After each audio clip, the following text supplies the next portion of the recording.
Okay, so I think we're live. First, I want to apologize to folks who may be listening right now. This is a new platform for me, StreamYard, so I might fumble around a little bit, but it's all for the good. So first, I want to say Habari Gani, and for those of you who don't know what that means, it means in Swahili, "What's the news?" And so for each day of Kwanzaa, there's a different principle. Today's principle is Ujima. So each day, you greet someone and you say Habari Gani, which is what's the news, and then they respond with the principle, which is Ujima. And today's principle is Ujima, which stands for collective work and responsibility. And so you may be wondering and asking yourself, what collective work and responsibility has to do with preparedness, because our focus tonight is preparedness. And so for me, when it comes to preparedness, I think about making sure that my family and community are safe. That means identifying threats and preparing to the best of my ability to make sure that my family is safe. And I feel like in order to do that, we have to work collectively and together in order to get that work done. And so today, again, we're going to be talking about preparedness. I have Darwin with me here, who is with Black Lives Matter. Hi, Darwin. Hi, Eboni. And so he's going to start us off. We're going to be talking about two different types of, for lack of a better term, bug out bag. They're sometimes referred to bug out bags. My family refers to it as a get out of Dodge bag. And so he'll be starting us off talking about the type of bag that he's prepared for us. And I believe it's an more of an everyday carry type of bag. And then I'll be talking about the bags that my family has put together in the event that we have to evacuate. And so when let me see. So just to talk about some of the threats, Darwin, what are some of the reasons why you think that it's important for folks to put together a bug out bag? So first and foremost, we have to look at the climate that we're in. I'm personally based in Louisville, Kentucky. Right now, as far as homicide rates, we're on the worst track record than Chicago currently. So that should go without saying that we all should be prepared to defend ourselves from any threat, whether that be government entities, whether that be other people that look like us. You never know what's going to happen next. So the best thing you could do is be prepared. Something I've learned over time is you should respond and not react. If you can prepare as many countermeasures as possible, you can have a true response instead of a reaction, and you could be prepared for the inevitable. Mm-hmm. And I think for me, having a bug out bag goes from one extreme to the next. So you might need it because of tornadoes. I know our family with our bug out bags. If there's a tornado watch, we go ahead and put our bug out bags in the basement so that if a warning comes and we have to flee to the basement, we'll already have our bag there. And God forbid, if the top of our house is gone and we somehow survive that, we have at least initial provisions to make it until help comes. Or if we have to stand in long lines, you just never know what might happen. You might also need to evacuate because of flooding. And you may also need to evacuate because of an explosion at one of the chemical plants. And we know that here in Louisville, Rubbertown is the nickname commonly referred to, is a nickname given to a cluster of chemical plants that are in South and West and Southwest Louisville. And so if there were to be an explosion at one of those chemical plants that was big enough, people for miles and miles away may have to evacuate their homes. And so that's why it's super important for everyone. Even if you don't live in an area where there are chemical plants, you still may have to evacuate for one reason or another.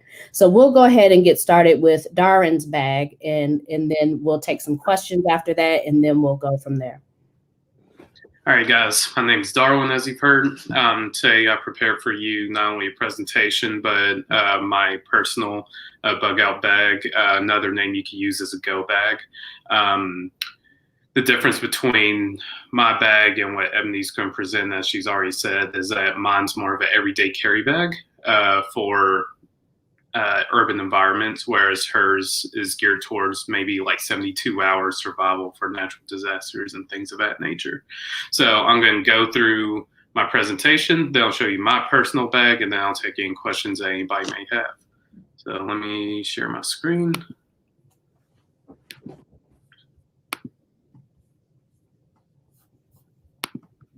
And can you see that, Ebony? I can see you. Oh, here it is. Yep. Oh, yeah. Now I can see presentation now. All right.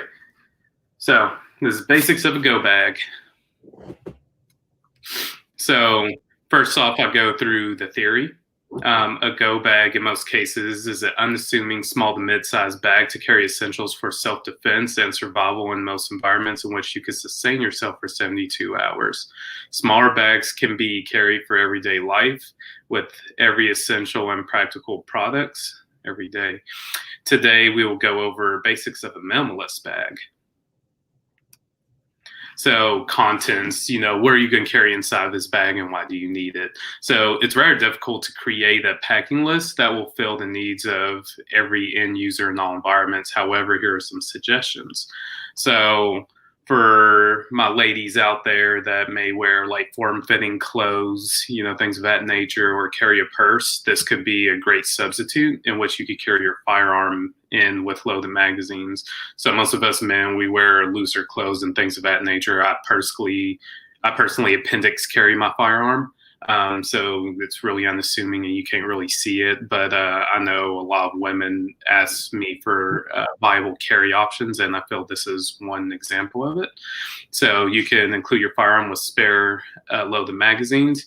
You can have medical equipment that's pretty small, such as tourniquets, bandages, occlusive dressings like a ventilated chest seal, gauze, and even Narcan if need be. Something to write with and something to write on. I cannot stress that enough because we all get to some point that we need something to write with or write on and it's just not there. And always remember 2 is 1 and 1 is none when it comes to pens. You will always lose one. Somebody's going to steal your pen. Always have at least 2 and also have a black Sharpie always. And then also have protective gloves, whether it's work gloves or latex, just some barrier to protect yourself because you never know if you're like having to treat a wound for somebody and there's just blood everywhere and you need some type of contraception to protect yourself from that individual. So contents continued. I like to carry a portable charger with my phone cable. You just never know when you're going to be out longer than usual. And we all know our smartphones is probably one of the most valuable tools that we have. So keep it powered, keep it alive, just keep a portable charger in your pack at all times. I check every month just to make sure it's still charged all the way. And I feel you can't really go wrong with that. And always have a lighter. You never know when you may need to burn something or start a fire. And a trick that I learned from the British military is wrap duct tape around the lighter. They wrap about 8 feet worth of duct tape because, again, you never know when you're going to need tape, so have multi-purpose items. 550 paracord, you never know when you may need to make a tie down, something of that nature. You can even use the guts of the paracord to make other tie downs. A quality multi-tool.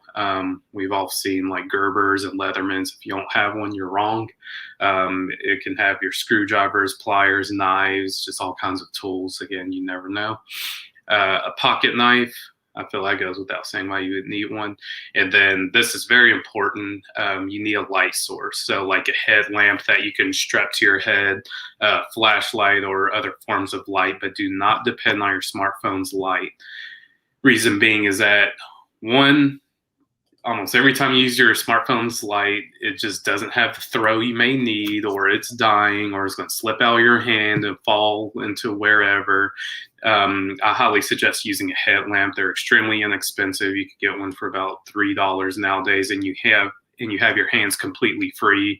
You'll know if you're broken down outside the highway, you have to work on your car. You'll know if you may need to work on a patient at night suffering from a gunshot wound. So having the ability to have your hands free is crucial in my eyes. And also have extra batteries for any electronics that you carry, such as the headlamp. So moving forward, where should you store a minimalist pack like this? So a go bag, especially minimalist one, can be stored almost anywhere. It's generally suggested to keep in your vehicle in case of emergency. However, there's a few variables to bear in mind with keeping anything in the vehicle. First and foremost is theft. Firearms and bags are most commonly stolen from unsecured vehicles. In Louisville, number one method of stealing firearms is from unsecured vehicles, because you swear at your car's locked in your driveway, but it's not, and somebody's going to take your gun, and you never know when you'll get it back, if ever. And also, some medical equipment such as Narcan is temperature sensitive, so it's best to be stored in a climate controlled room. So if it's 100 degrees outside and 120 degrees in your car, that Narcan is going to go bad pretty quick. And if you use that on somebody in good faith and ends up injuring them further, you could possibly be charged with negligence. So just not any type of legal advice, but just things to bear in mind. And ensure if you carry a firearm in your go bag that you are within limits of the law in which a state you reside or states you may visit or cross. For example, in Louisville, we now have constitutional carry. You could keep your pistol anywhere in your car that you like. So you could have your go bag in your passenger seat if you want to. That's totally fine.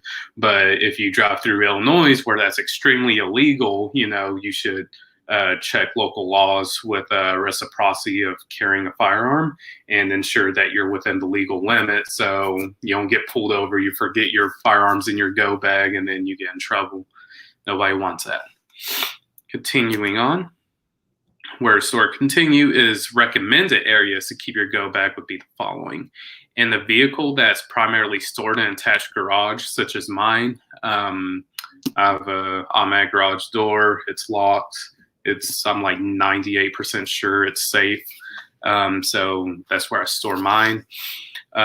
Or you can hang on your exiting door from your home. That's not likely forgotten. So if you leave through your front door, your back door, wherever it may be, just have it hanging on that door so you just absolutely do not forget when it's right there in your face right before you leave your home. You're like, oh yeah, let me grab that. Or if in your home you have a panic or safe room or a locked closet, it's very wise to keep in these places, because if you do decide to carry or to store your firearm in that bag, you want to keep it out of the hands of minors. Where can I purchase a go bag? There are various websites that sell complete go bags, often referred to as bug out bags online. However, these can be very expensive, could potentially have expired medical equipment, or include items that may not be applicable for your lifestyle. It is suggested that you purchase a bag that is fit for you and fill with supplies that you may need. With that, here's a few links for various websites and products that myself has used. One of which is Bike Toast, which is the bag that we see in all these slides. I carry it every day. I'll show you. And North American Rescue is fantastic for medical supplies. All right, and do we have any questions? Let me stop my screen share here.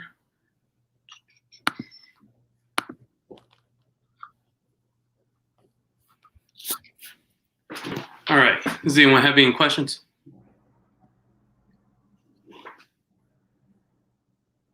If anybody could think of any, I'll go ahead and show you my personal bag. It's recommended that you keep yours in a pretty unassuming pattern. Mine is multicam black, just because my favorite camouflage. I feel most people look at me and kind of guess that I would have something like this, so whatever for me. So just to showcase, this is a pretty small bag. I could fit my Glock 19 in here with no problem. And even within that pouch, let's see, I have 3 magazines on the same pouch. These are not loaded. I know that's bad. I go to range regularly, so moving forward, as worn, you can rip open this pocket, and then I have my tourniquet, combat gauze. I have a FLIR light to detect any type of electrical. I have my portable charger, phone cable. I have a Sharpie, earplugs, because you never know when you'll need that, extra pen, and then my notepad. So pretty much everything else highlighting in slides. And then the top pocket here, I like to keep my extra AirPods because you know you're going to lose yours at some point. Sunglasses, more ear pro, chapstick, you know, and a headlamp. So you could carry your everyday items here, and you can also carry any items that you may need for defense in the future. So this is a fantastic median, in my opinion. These can be purchased for around $60, and you could fill with everyday items that you may already have in your house. You could purchase more things if you need to. If you're qualified medical personnel, fill it with some important medical equipment. And if you have a nice attached garage, keep in your backseat of your car like I do. And yeah, I can't imagine life without this bag now. So if there's no more questions for me, Ebony, you could go on with your portion. Okay. I love the way that that bag straps around your front for easy access. I also thought you made some really good points when you talked about the expense of things, because I know with our bags right now, a lot of what is in our bags is what we found around the house. There's lots of different products out there, you guys, that you can pick up that are great, that will be a good fit for your bag. But if you don't have it, then source from your own house. And so what I want to start out with is saying that I had a bit of technical difficulty. So I was going to use a document camera to like spread out some items on my desk so you could kind of see it from my view. But I'm going to have to hold my objects up to the screen. So I hope that you guys can gain some insight from this, even though I'm having these issues. So the first thing I want to say is that in our house, we live in close proximity to chemical facilities. So one of the things that we set up in our household are zones, okay? So there's 3 of us in our household, and we have 3 main zones. Each one of us, my husband, myself, my son, are responsible for a zone. So if I tell my son, or if I shout out, you know, we have to evacuate, my son knows exactly what zone he's supposed to go to, get his clothes on in that zone, and he knows what in that room he's supposed to take to the vehicle. Okay. And so my husband has a zone, I have a zone. We also have a checklist just to make sure, you know, we can get everything out into the vehicle. So I think Darwin talked a bit about location of your go bags, and it's so important that you have everything together, so that you're not scrambling and trying to find items. We really be getting out to safety. And so the first thing I'm going to show you guys is not actually in our evacuation packs, but they are an addition to. So these, we use pouches, and I hope you can see those well. I'll put this one up. These are pouches that we use, and the purpose of having a pouch that goes around our neck is that is where we're going to be keeping our important documentation, like the deed to our home, titles to our cars, you know, if we're only taking one car, insurance information, which is something that's important if a tornado comes through, and you know, you're going to need to be communicating with those people. You don't want to be trying to look up on the internet, oh my gosh, how do I log in? I can't remember my password to see what my policy number is. So we're going to have that in there. We're also going to have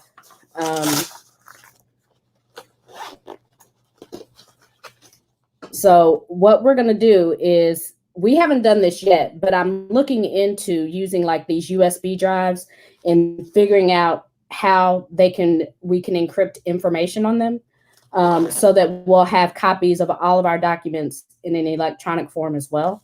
And so that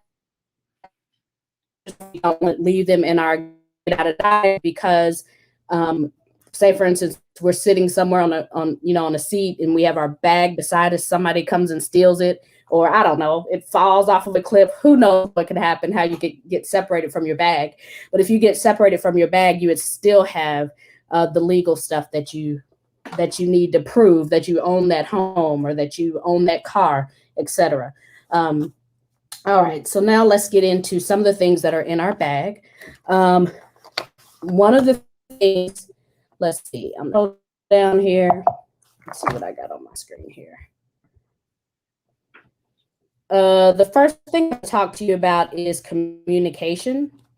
And so we have a couple of ways that we pack our bags for communication purposes. One of those ways is just old-fashioned paper and pen, okay? So we have a regular pad of paper in our to-go bag, and we also have, this is the Write in the Rain waterproof notebook that we keep in there as well. We keep pencils, and of course, like Darwin said, we keep Sharpies, and then I have a couple pens. And so the importance of that is that, technology always fails at one point or another. So it's important that you have, a manual way of communicating with people. You could use this to leave people important notes.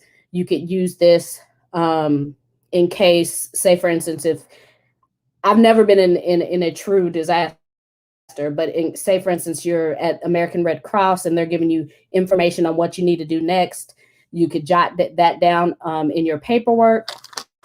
And so, yeah, these are handy. I'm not going to go into super duper detail because I can do that all day. The second form of communication we have is, of course, our cell phones. Shout out to Star Trek. Yeah. So we have our cell phones. And as you know, cell phones need chargers and batteries. So we also have extra charger, wall charger. We have extra backup battery in this form. Now, this thing does have to be wall charged. It's not solar. But we also have solar powered chargers for our cell phones. Now, this is what I'm going to say, and I should have said this in the beginning. I am not a preparedness professional. I'm just a mama looking out for her household. And so some of these things, as I was going through preparing for this, I was like, okay, this is good because there are so many things that we need to switch out. If you look at any type of prepping videos out there, you will see that one of the most important things that like the prepper people, the prepper guys, prepper gals are concerned about is weight. So, like I said, we're going to be taking our go bags to our car and fleeing, if we have to evacuate. Well, what happens if your car breaks down? What happens if gas stations don't have gas? You run out of gas. What happens if you have to leave your car for some reason? The only thing you're going to be able to leave with are the clothes on your back and that backpack. So it's important that when you're looking at items to put in your backpack, that you try to find the most effective items that are the lightest. This thing is super duper heavy. It's awesome because it has like USB ports and other ways to plug in your devices. It's charged by the sun. All of that is awesome, but it's also very heavy. So there are other products out on the market that are like this thin. You fold them out. You can even adhere them to your backpack so that the sun, as you're walking, the sun can recharge. So, but anyway, I think it is important. I'm not going to leave this just because it's heavy until I find a thinner, lighter one. We'll be using this solar. The last thing I want to talk about communication is the use of walkie-talkies and ham radios. And so this is important because I was thinking about the scenario of, say, for instance, your family has to flee to a shelter. And from my understanding, there are different rules as far as, the segregation of people. What if they segregate my 14-year-old son because they think he's too old to be, with the women or whatever? I don't know. Or what if somehow in a crowd we get dislodged from each other? We're going to need to find a way back together, okay? So one of the things my husband and I have discussed are walkie-talkies and ham radios. Now, with this particular walkie-talkie, I think my son and I tested this. He was inside the house, and I was able to drive maybe a mile, and in between that mile are houses and trees, and so that wasn't bad. So we're not getting rid of these. But then I've been looking to these Baofeng radios. And so these things, I'm still doing research. So you do them on yourself. It's spelled BAOF as in Frank, ENG. These things have the potential for you to communicate for miles. Now, the thing about this is legally you cannot use this if you do not have a ham radio license. So we're looking into getting licensed to do ham radios. But if there's a disaster emergency, you can use these. Okay. So you can't just every day use them, but if there is a disaster, you can use them. And so we'll be researching more about this.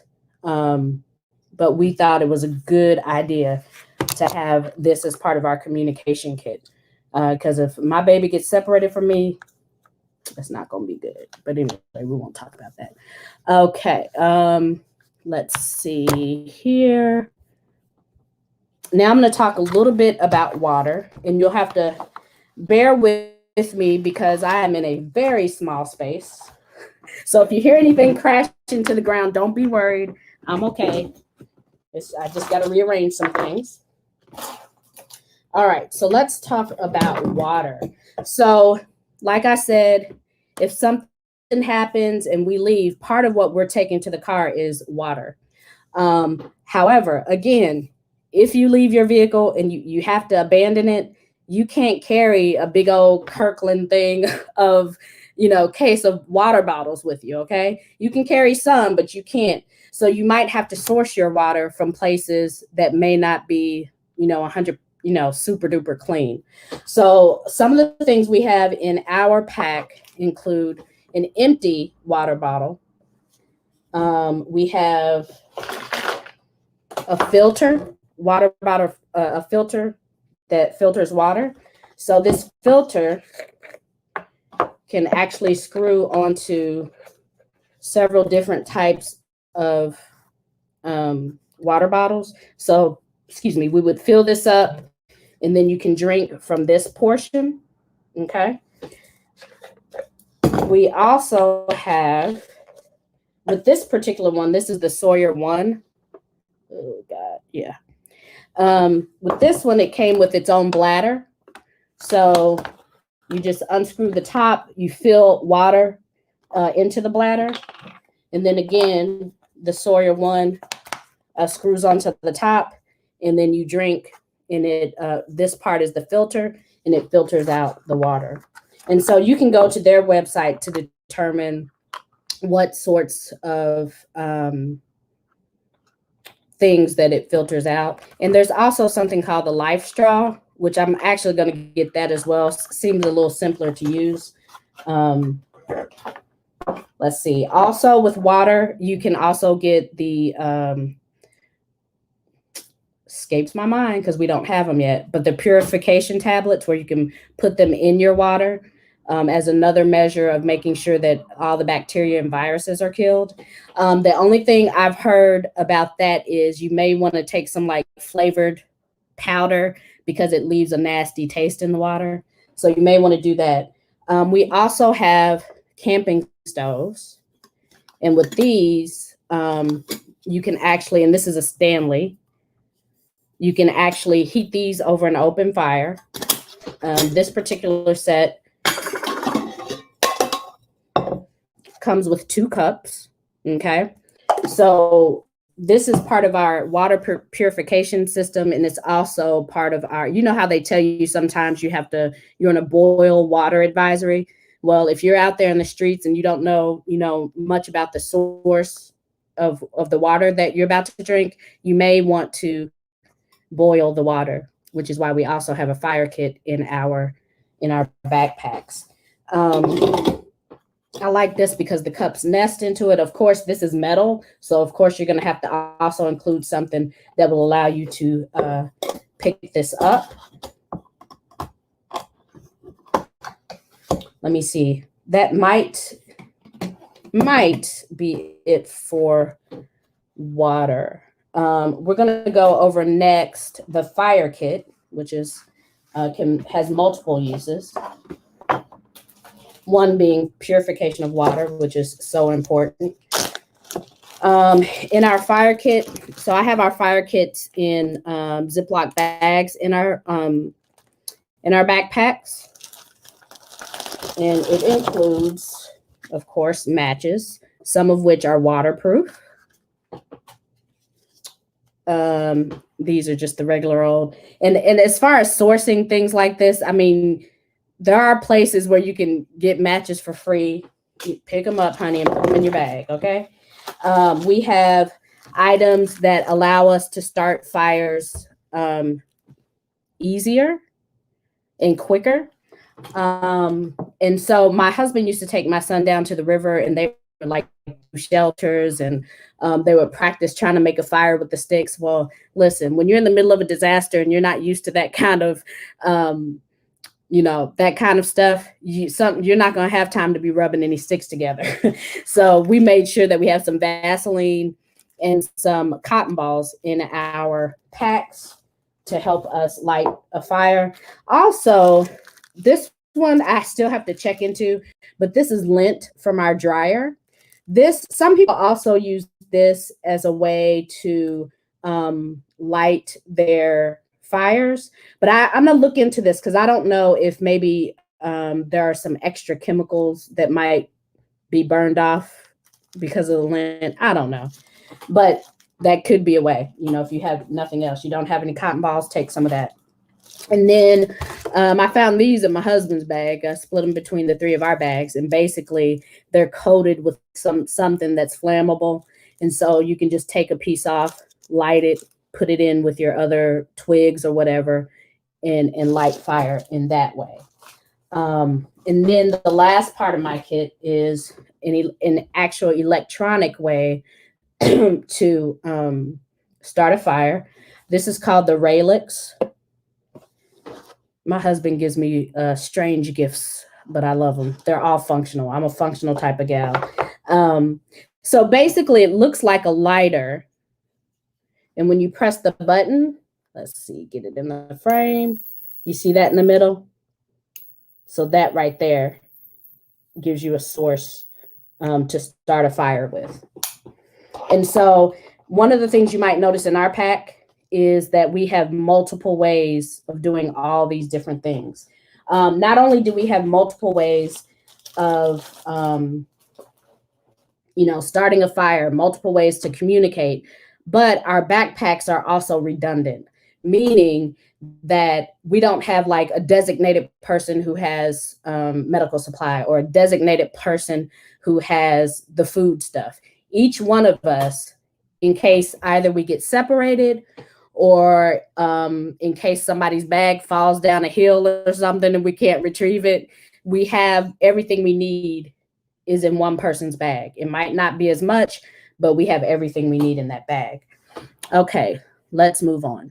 We're going to move on. I'm coming. We're going to move on to food. And food is kind of a tricky thing, y'all, because the types of food you need in order to evacuate especially if you don't know when you're coming back. The types of food you need are not necessarily the healthiest. You know, it's not like you can take a bag of greens or a bag of kale and it's going to last you, you know, for 5 weeks or however long you're going to leave. Or maybe even a few days, it won't last you. So I have been really trying to pick out some things that have a longer shelf life. So most of the stuff in this bag doesn't go bad until 2023. You can see that as a good thing or a bad thing. But when it comes to evacuation, I would count it as good. A lot of things that have a long shelf life also are high in sodium. So that's something, you know, we try to stay away from in our house. So I try to find things that were lower in sodium. So this is one of the packs that I put together. This is like a little chicken salad kit. This particular kit has 85 grams of sodium, which is not bad if you're just going to eat a snack to, you know, squelch that hunger pain. There's also in here, I found these little Jif peanut butter cups.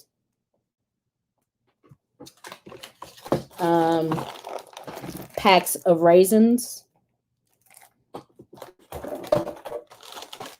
Of course, your standard granola bars. And then for some protein, I've found these. You can get these at Kroger. Wild caught pink salmon. This has 180 milligrams, but at least you know how many so that you can, you know, keep up with what's going on. And then I have another chicken salad packet, and then I think I have a tuna salad packets in this particular bag. So that's the type of kind of snacky stuff that you might want to look for, simply because you are going to need something with a long shelf life. This isn't necessarily the time to be like, oh Lord, you know, this is not organic, or, you know, we don't have time to be doing all that. We just need to be able to survive for at least a little bit of time. Now, these things I probably stay away from. These things have 135 milligrams of sodium per serving, and there's like 6 servings in here. So this is not something I would buy on a regular basis, and probably wouldn't even put it in the to-go bag, because we don't need people passing out from too much salt. Let's see what we have next. Okay, so now we're gonna do our little the medical portion of our bags. Pretty much everybody can put together what a lot of folks call a Booboo Kit. And so the Booboo Kits have stuff like different types of Band-Aids, different sizes, maybe some anti-bacterial cream, tweezers, maybe something like that. So just for small things. Another note about sourcing, as you can see, this says Jefferson Community and Technical College, right? I swiped this from a vendor's table at some sort of health fair or something. I looked at this thing and I was like, ooh, we could put that in our bags. So each one of us has one of these that has just Booboo Kit items in them. Again, I got this from somewhere. This says Kentucky Health Benefit Exchange. They were giving these away, and it has like medical tape in it and some other bandage stuff that we didn't have to buy. We put them in our bags. Also, because technology fails, because batteries run out, you want to make sure you have a hard copy of first aid. Okay. This book is kind of big. They have smaller books that probably weigh a lot less. The only thing that I would do, not warn you, the only thing I would say about this type of book, let's see, the copyright on this is 2006. And so some of these, like maybe even the CPR, sometimes the procedures or the steps might change. So just make sure you review whatever written material you have. Make sure there haven't been any updates in the medical field of what you should do, and just note it within the books. But it's important to have something written in case something comes up. Medical. Okay. Also, I don't know about you guys, but sometimes I have aches and pains. I do not want to be out there, you know, not being able to come home and being in pain. So I found this little like miniature hot water bottle. I'm extra. Yeah, I need comfort. So basically you can heat up your water, put it in this little bladder. If your back's hurting or whatever, you can use this possibly to ease some of the symptoms. The more ease you can get in these sort of disastrous situations, the better, in my opinion. Also, this one, my son was like, "Are you for real?" But this, some people may not think about a manicure set, but can you imagine not being able to clip your toenails and you're walking around, feet hurting? Okay, maybe it never gets that bad for you, but one time it did for me. Oh Lord, I shouldn't have said that. But anyway, I think it's important to have a manicure set so you can keep your feet together and healthy.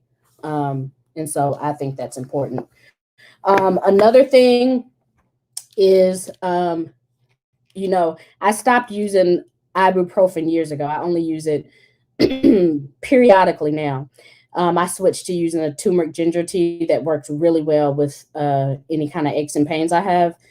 But I'm not going to be able to always have tea on the road, with me. It's going to run out. And so it's important that if you use these products, to go ahead and have some of these in your pack. And notice that I wrote 1022 on here so I know when it expires. Because you never know. Sometimes if the labels get wet or if you sprayed it with alcohol, it might distort the expiration date. So you want to always check that. Allergy meds, the same. Okay. Some of our hygiene and health products. We have, kind of a dental kit here that has like the flossers that my son needs for his braces, regular flossers, and what do you call this? Toothpaste. And again, I've written the expiration date on there. I don't know where the toothbrush is, but we'll have to put that in there. We also have, in this, we have some deodorant. We have now this is a bar of soap, but there are I've been looking around and there are other products on the market. I think I saw something where there are sheets of soap. So you don't have to have it just dissolves, and you don't have to have this bar of wet soap you keep putting back in the bag. But hey, if all you have is a bar of soap, take that. Okay. And then we also have compressed towels, and I hope I can still do this demonstration and you all be able to see it. Where's my tube? Hold on one moment. Here it is. So we purchased some compressed tiles, and this is the tube they come in. We purchased, I think about 100 came in the pack. And so there are 10 towels in each one of these. The importance of the compressed towels is that they're easy to carry, they're lightweight, and of course they take up a very small amount of room in your backpack. And so when you take one out of the tube, this is actually what it looks like. So that's the compressed towel. And when you actually, in order to make it come out into a big rag, you have to add water. So I was going to try to do a demonstration. We shall see. Hopefully I don't spill it all over the computer. So let me put it in here. So this is the before, you guys. And let me pour some water on it. Okay. And so as you can see, I poured some water. Hold on, let me sit this right here. Poured some water. And it's already starting to loosen up. And so you kind of have to manipulate it a bit. And as you can see, let me get this away from this computer. As you can see, it's unraveling. Okay. This thing, and that's relatively big right there. Okay. So it came from that little bitty, less than a quarter size to this. And look at this. Very, very strong. Okay. So it's not paper towel. This is a strong, this is strong. So this is one of my favorite things in our pack. Because I mean, going from that small size to this, and not only that, I mean, it's probably not a good idea to reuse it, but if you're wiping off a surface, you could, rinse it out, whatever, do what you have to do. But it's definitely something that I would buy. Again, let's see. So we also have pandemic supplies in our backpacks. I buy these alcohol wipes from Kroger. We also do have disinfectant wipes, but for me, it's important to also have the alcohol wipes because they don't have as much stuff in them. So say, for instance, if we were about to eat something and we needed to wash our hands, didn't have running water, we could use the alcohol wipes, and I would feel much better using alcohol wipes than using the disinfectant, depending on, I guess how dirty our hands are. So I always have disinfectant wipes, and I have alcohol wipes. We always have a cloth mask with us that can be washed if by miracle there's a washing station or something like that. We also always have, this is a pack of black face masks. These are designed just like the blue ones. So we have those. And again, where you source things, just about everybody in Louisville has some of these Humana masks, right? So they're not the most, I don't think they're the safest masks out here, but they are something, okay? So when you go to a booth, even if you already have one of these, if they're giving them away, pick up another pack.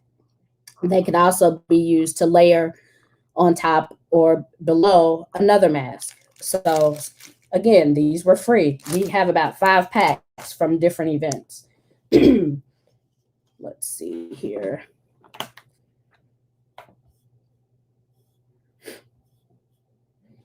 Some of the extra things that we have. Well, nope, not extra. Hold on. Another really important thing that you need to have in your pack. Sorry, I had to throw some of this on the floor. In your pack is clothing, a change of clothes, okay? So I bought these 2-gallon, they're 2-gallon Ziploc bags, and I think I bought these at Dollar Tree. And so the 2-gallon is perfect for rolling up pants with rolled up shirts on the inside. And I have socks that are in another area, but actually I could fit socks in here as well. And there's underwear rolled up in these pants as well. Okay. So that's how we do 2 outfits. One, and definitely one with summer tops as well. But we kind of try to stick to the pants, even though I think I put a pair of shorts in here as well. Also, what goes with clothing are winter, excuse me, extra winter items. And so, let's see here.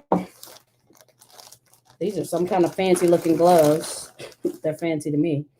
These gloves are not necessarily for, Alaska snow events, which unfortunately we haven't been having the snow events, but they're good enough to keep your hands initially warm. So definitely you want to have some warmth for your hands. Also, I purchased these chemical toe warmers and hand warmers. And so we would only use these really in extreme extreme circumstances. When it comes to these, there's even a warning on here that says if you use these toe warmers, you should not put them up against your skin. So that's something that you need to keep in mind if you use these. But I feel like, you know, if you ever have to be in winter weather for an extended period of time and you know, your toes start, some of us have experienced frostbite before or close to it. When you start feeling that burning feeling, then it might be time to use this if the layering of socks is not good enough. Also, I love my mother. She was always giving us very functional gifts. And so again, if we ever get snow or cold weather, or if you're in part of the country where you need it, she bought us these. I don't know if you could tell what this is, but you put this over your head. This is where your face comes out. I don't know. Oh, yeah. That's where your face comes out, and it covers your neck and all of that. So you definitely want to have good winter supplies. I think I forgot to say that part of our pandemic and medical packs have, what do you call them? Gloves in them as well. And just make sure you get the kind that are not latex, because some people have the latex allergies and you don't want to make situations worse. We also have a few extra, well, these aren't extra, but I didn't put them in a particular category. We have taken some of our little snack boxes and put some extra batteries. So over here, we'll put AAA. These are double A's. One of the things we've been thinking about is that as we identify products that we like, trying to find products that share the same size batteries, instead of us having to have, you know, A's, C's, D's, you know, triple A's, just having, you know, trying to find devices and things that run off of double A's and triple A's. We have, my husband got each one of us some binoculars. He bought me a monocular. So doesn't seem like something you might need, you know, in an urban setting, but you know, what if there's a police blockade or something and there's so many people and you can get to, you know, get up to the top of the steps or something and kind of look to see what's going on. I mean, I think it's useful. So I think that's a good idea. Also, we all have multi-tools. And so this is a multi-tool that my husband bought. I will preface all of this by saying this thing is heavy, okay? So there are other multi-tools out there that are super, super thin, but can do a lot of the things that this one can do. And those may be better suited for carrying because this is heavy. But as you can see, it has like a hammer portion. It has this portion here where maybe you could dig with. It has in here, it has a saw, couple of saws. It has a screwdriver, Phillips head screwdriver. What is this thing? I don't know what that is. I got to figure out what that is. But anyway, it's a multi-tool. So you never know what you might need out there if you don't have shelter. If the shelters are full, if nobody's letting you in their house, if your house is not habitable, you may need something like this in order to survive outdoors. I think, let me see what time it is. I've been talking a very long time. I'm going to show you one more thing. Well, no, a couple of more things. So you definitely need protective eye gear, okay? So these do come around here. They don't protect like 100%, but they have good coverage on the side, and that's something that we look for. As far as the sourcing of these particular ones, I did a tour not too long ago over at Wayne Supply, that is now Boyd Logistics, and we had to wear safety glasses in their workspace.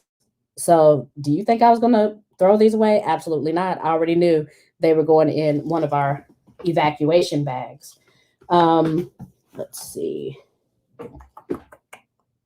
You also have to have sources of lighting. And so we each have a headlamp.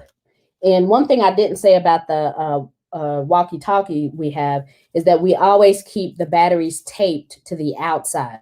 So we don't keep the batteries on the inside because we don't want them to corrode on the inside, since these are not things that we use every day. We don't want to leave them in there, and then next thing you know, they're all corroded on the inside. So we tape them to the outside. So we have headlamps. We have, excuse me, a couple of different type of lights like this that have stands that have brilliant light, as you can see, so that if we're having to work with our hands, we can, have hands-free lighting to either put on the kickstand or have on our heads. And I'm going to do one last thing because I can go on and on about this, okay? Give me 1 second because, Lord, this thing is heavy. So when we talk about power, one of the things my husband and I discussed was solar power, right? And so we ended up saving for a while to get a solar powered generator. So the thing about generators is, like your run-of-the-mill generators that are gas operated, is number one, you have to store gas. Number two, they're loud, so everybody knows you have one. Number three, the fumes, you have to run them outdoors, which means you can't, move them easily around your house in order to power the various things in your home. So we decided, this is dusty, we decided to go with a Jackery. Oh, Lord mercy, it's heavy.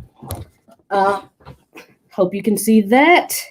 So it has outlets, it has a DC, it has AC, it has USB ports where you can stick your charge your phone. It has a light source on it, and I wish I could keep it held up for you, but y'all, my arms are not set up that way. So the advantage of having this is that not only if you're able to hunker down in your house and the power is out, if you have very essential things that need to run, this may be able to run the essential things. So say, for instance, if you had a CPAP machine, this one will run it. We have a Jackery 1000. They go up to 2,000 watts, but I think that one's sold out, but they do have a 1,500 watt version as well. They can't. Now, one thing that they're not good at running are like small appliances like microwaves and blenders and things like that, because those devices have very high startup wattage and it'll just drain the battery down. But let me tell you how this Jackery saved us a few months ago or over the summer. So in our basement, we have a sump pump. And basically, if we did not utilize a sump pump, when we have large rain events, our basement would flood all the time, right? So one of the things that we hadn't done was gotten a new marine battery as a backup. So we have this sump pump. If the power went out, then we would have no power to power the sump pump, which means water would get into our basement, right? So several months ago, we had a big rain event. We hadn't purchased the marine battery or whatever we needed as the backup system to get the sump pump, keep them pumping the water out. And we were like, oh my gosh, let's see if the Jackery is going to work. We had no idea if it was going to work or not. We hooked this bad boy up to our sump pump, and it saved us from having a flooded basement. It kept that sump pump running. Now, I will say that if our power had been out for several more hours, it would have been iffy, as to whether or not we would still have battery life. But that thing, I mean, it saved us from our basement flooding. So it can be powered through the wall. It can be powered through plugging it into your car. It can also be powered by the sun. So it has solar panels. And also you can charge whatever you're trying to charge okay, let me say this right. So you can put the solar panels out in the sun. The solar panels are charging the battery, and you can also still use the battery as a source of power for your phones or whatever you need to use them for. So it was pretty pricey at the time that we purchased this. It was $1,000 plus another $600 for the solar panels. So for us, that's quite a bit of money. So we had to save over time, but I'm telling you, it was worth it. Um, and speaking of money, I forgot to say this about the pouches that I told you about earlier. Another thing that we keep in our pouches is cash money. So very small denominations, even if it's just ones, to keep in there, because you never know if there's a disaster. The ATMs are down. Everybody's only taking cash. You know, a thing of water costs $5 and you only have a 20 and they can't give you change. That doesn't work. So always keep money also on your person. So that I don't keep rambling on, I'm going to stop here. I'm sure there's more that I can say, but if there's any questions, just let me know. Please ask some questions.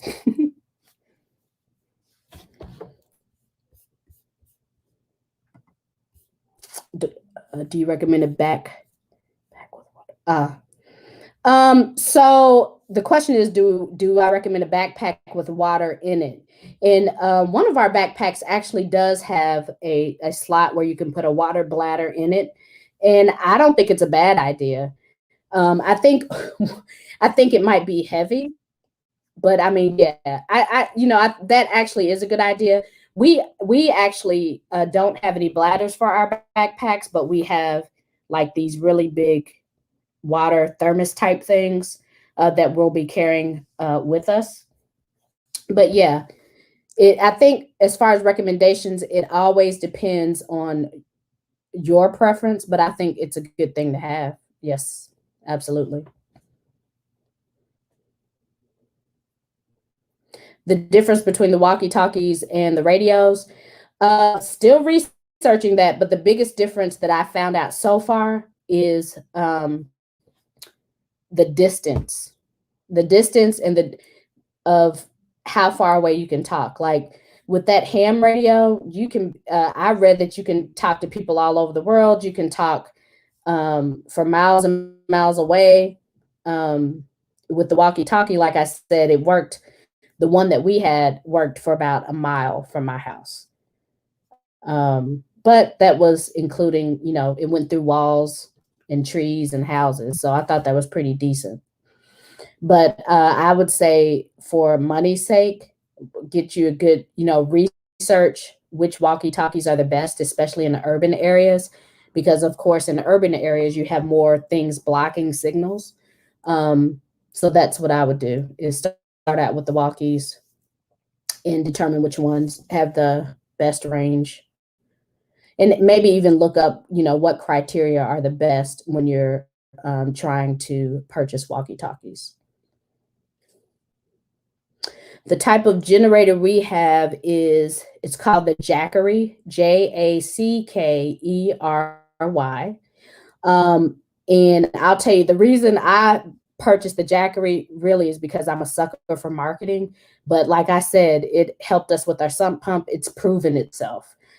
So the next thing I'm going to try it on, and I'm going to do that this week, and I meant to do it before I got on here today, is one of the things that I'm concerned about if power goes out is being in the dead of winter and being freezing. And so we have in our house, we have these room heaters. They're not space heaters. They don't give off any fumes, but they actually heat a really good square footage. I don't know if you've seen those commercials about Amish fireplaces. Ours is like that. And I mean, the room is burning up hot. So the next thing I'm going to do is try our Jackery generator and plug it into that to see if it can handle the wattage coming from the heater. So that's another thing. When anytime you're dealing with these backpacks, it's so important to, number one, check them if you want to do it once a quarter, if you want to do it every month. I was looking in preparation for this. I was looking through my son's backpack, and let me tell you, there was this odor coming out of it that took it almost took me out of here.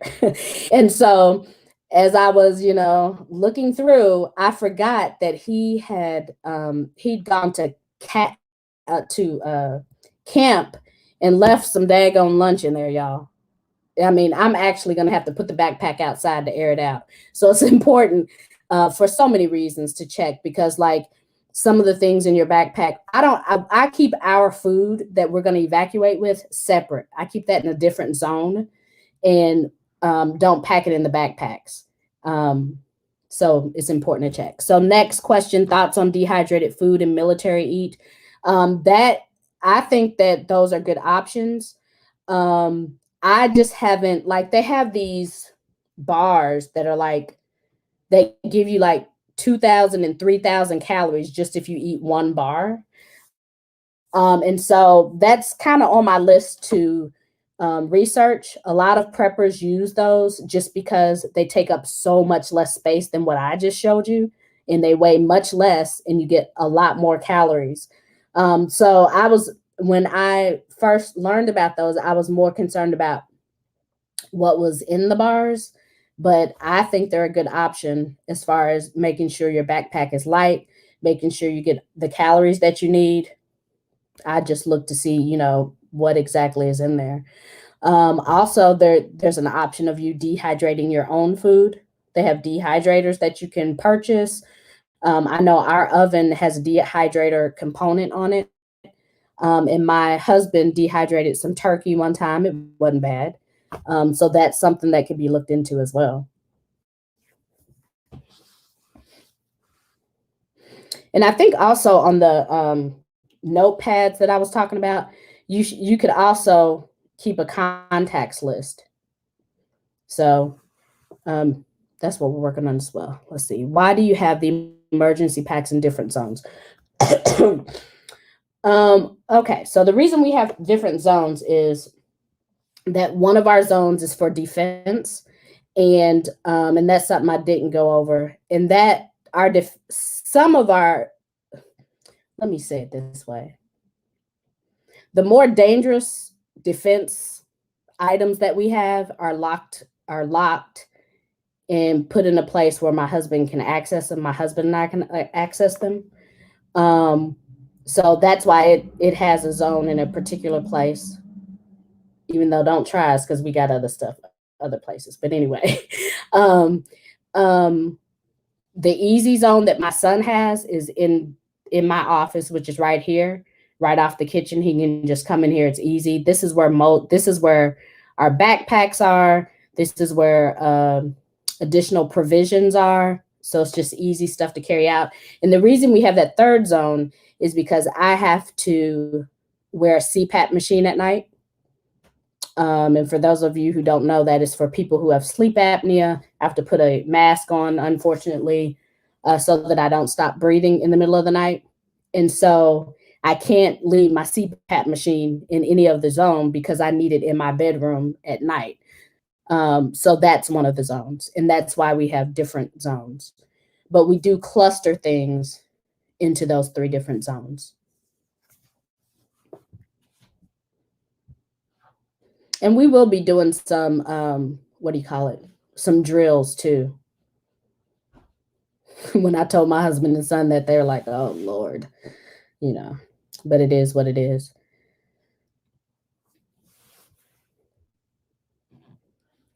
Any other questions, y'all? Darwin, are you still with me? I can't hear you, Chanel. Because I'm on mute. I'm always on mute. Darwin is not with us. He did go. He found it informative too.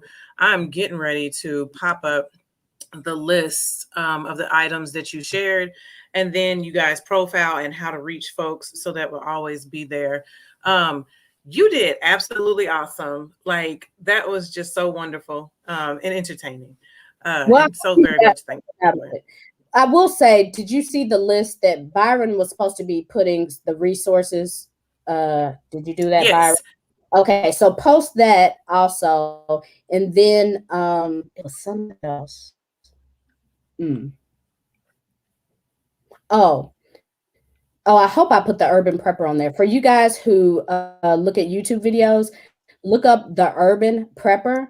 I like him because he's super detailed. He provides you on some of his videos with PDF files that show how he shows the different categories that are in his bug out bag and shows you the name brand of it, have hyperlinks to where you can purchase the items. He is super detailed, probably because he's an engineer. He's one of my favorites, the Urban Prepper. So make sure you check him out. And I think that's on the resource list that Chanel's gonna post for you guys to see. Okay. Yep, that's what I'm going to end with. If you don't have anything else, thank you, Ebony, so much. Like, I'm so jealous of her zones. I know we were all here, but we're like, what about these zones? I love that because, yes, you might be in a certain part of the house, and just like a fire extinguisher or a first aid kit, you need to be able to know where to go and get your stuff and get up out of there. Mm-hmm. All right, y'all.